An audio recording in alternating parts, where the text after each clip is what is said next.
2024년 4월 24일 누가복음 19장 41절부터 46절까지의 말씀을 가지고 함께 묵상과 기도 그리고 나눔의 시간을 갖겠습니다.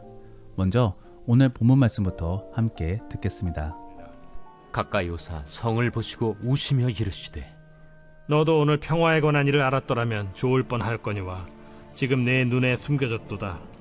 날이 이를지라 내 원수들이 토둔을 쌓고 너를 둘러 사면으로 가두고 또 너와 및 그 가운데 있는 내 자식들을 땅에 메어치며 돌 하나도 돌 위에 남기지 아니하리니 이는 내가 보살핌 받는 날을 알지 못함을 인함이니라. 성전에 들어가사 장사하는 자들을 내쫓으시며 그들에게 이르시되 기록된 바 내 집은 기도하는 집이 되리라 하였거늘 너희는 강도의 소굴을 만들었도다. 우리가 예루살렘에 대해 생각해보면 예루살렘은 평화의 도시라는 의미를 가짐으로써 하나님의 나라를 상징해주고 있습니다. 그러므로 예루살렘에는 하나님의 임재로 상징되어지는 성전이 있었던 것이며 또 성경에서는 우리가 훗날 가게 될 천국을 새 예루살렘이라고 표현했던 것입니다. 그렇기 때문에 이스라엘 사람들은 이 예루살렘이 결코 누구에게도 함락되지 않을 것이라고 생각하였었습니다. 하나님이 이렇게 꿋꿋하게 버티고 계시는데 감히 어떤 나라가 예루살렘을 무너뜨릴 수 있을까를 생각하였던 것이지요. 더불어 그러한 생각은 지금도 여전히 잔존해 있습니다. 그렇기 때문에 오늘날의 이스라엘은 여전히 팔레스타인을 공격하고 있는 것이며 또 가자지구를 온전히 자기들의 땅으로 만들려고 하고 있는 것입니다. 하지만 그러한 하나님의 성전은 이미 솔로몬 성전이 무너졌을 때부터 의미가 상실되어졌습니다. 왜냐하면 하나님의 임재로 상징되어지는 법궤가 없어졌기 때문입니다. 그러므로 스룹바벨 성전 때부터는 정말로 상징과 민족의 정체성으로서 그 의미를 갖고 있는 것이지 실질적인 의미로서의 역할은 이미 끝을 다한 것입니다. 그러므로 오늘 본문 속의 예수님께서도 예루살렘을 바라보시며 탄식하고 계시는 것은 정말로 하나님 나라가 타락됨으로 안타까움으로 바라봤다라고 보기보다 오히려 주의 민족인 유대인들을 바라보면서 안타까워했다라고 보는 것이 올바른 해석일 것입니다. 하나님의 도석인 천국은 이제 예루살렘으로 나타내 보이기보다 오히려 교회를 통하여 그 의미와 상징을 보여주고 있습니다. 그러므로 오늘날의 교회들은 하나님의 임재 속에 예배를 드리고 있는 것이며 또 실제로 우리들 안에는 성령님이 들어와 주심으로 우리가 직접적으로 그 천국을 경험해 볼 수 있는 것입니다. 특별히 저는 오늘 본문 말씀을 바라보며 예루살렘이 더 이상 하나님의 도성이 아닌 이유를 한번 생각해 보려고 합니다. 그래서 역으로 그 하나님의 도성 역할을 맡고 있는 우리나 우리 교회들이 어떠한 모습을 가져야 될지를 한번 생각해 보기를 원합니다.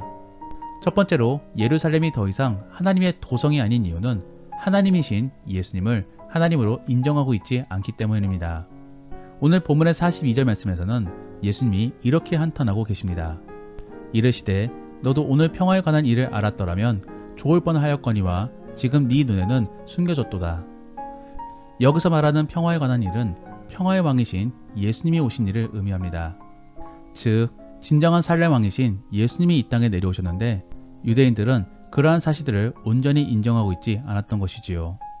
그래서 그를 미워했던 것이고 결국에 십자가에까지도 못 박았던 것입니다. 더불어 그들은 예수님을 하나님의 아들로서 인식하기보다 특별한 왕으로서 인식하였습니다. 즉 정치적인 메시아로서 다윗 시대 때처럼 이스라엘을 다시 부강한 나라로 만들어줄 것을 기대했던 것이지요. 하지만 그렇게 생각하였던 예수님이 오히려 로마 병사에게 붙잡혀 고초를 당하셨습니다.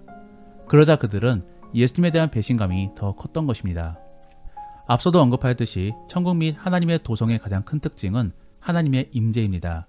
하나님이 계셔야지만이 그 자리가 천국인 것이며 우리는 그 안에서 평안인 샬롬을 느낄 수 있는 것입니다. 그러므로 사실 우리는 우리 안에 계신 성령님으로 말미암아 평안을 느낄 수 있어야 되는 것입니다. 그리고 그 평안함으로 미래를 기대하는 삶을 살아야 되는 것이지요. 그렇다라고 한다면 지금의 우리는 어떠한 삶을 살고 있습니까? 정말로 내 안에 계신 성령님으로 말미암아 평안과 기대감을 가지고 계십니까? 만일 그러하지 못하다라고 한다면 우리는 성령님을 받지 못하였거나 혹은 그 하나님으로부터 멀리 떨어져 있을 수도 있는 것입니다. 그러므로 그 안에서 샬롬을 느끼지 못하고 있는 것이지요. 그러면 어떤 분들은 아닌데요. 저는 열심히 신앙생활을 하고 있고 또 경건생활을 하고 있는데요 라고 답하는 분들이 있을 수 있습니다. 여기서의 멀리 떨어짐은 마음의 거리를 말하고 있는 것입니다. 결코 행동으로 인한 부분들이 아닌 것이지요. 생각해보면 우리는 과한 지식들을 가짐으로써 성령 충만한 상태가 어떠한 모습인지를 이미 알고 있습니다. 그러므로 마음에는 와닿지 않는다 할지라도 머리가 알므로 억지로 감당할 수 있는 것이지요. 그러면 아무리 열심히 하더라도 주님과 가까워질 수가 없는 것입니다. 우리는 먼저 주님과의 사랑을 회복해야 합니다. 그러면 어떻게 해야지만이 진정으로 주님과의 사랑을 회복할 수 있겠습니까? 먼저는 억지스러움을 멈춰야 합니다. 그러므로 잠시 경건 생활을 멈추십시오. 하루, 이틀, 많게는 일주일 정도 경건 생활을 멈춰보십시오.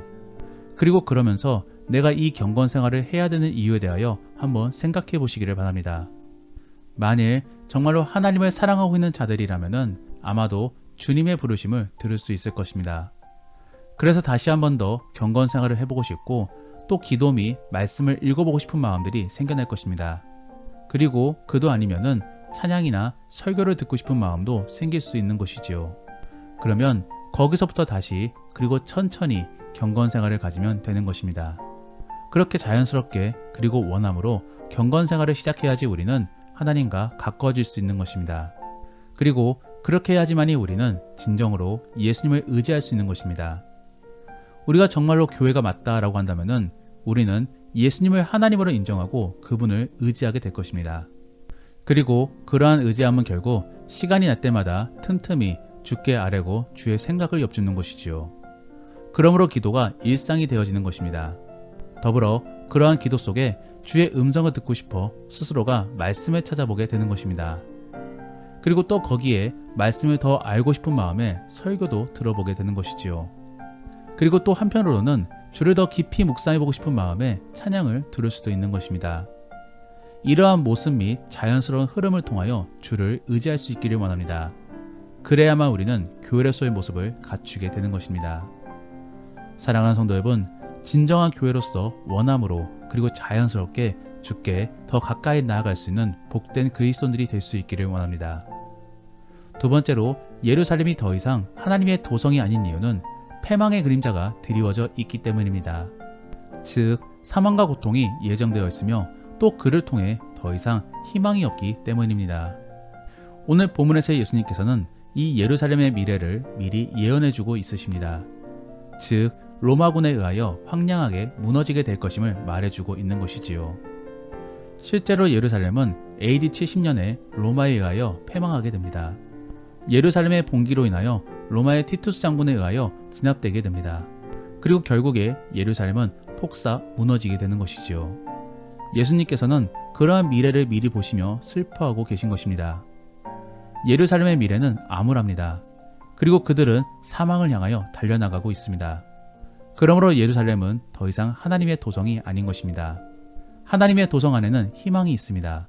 생명이 있는 것이지요. 그러므로 우리 그리스도인들이 바로 하나님의 도성일 수 있는 것입니다.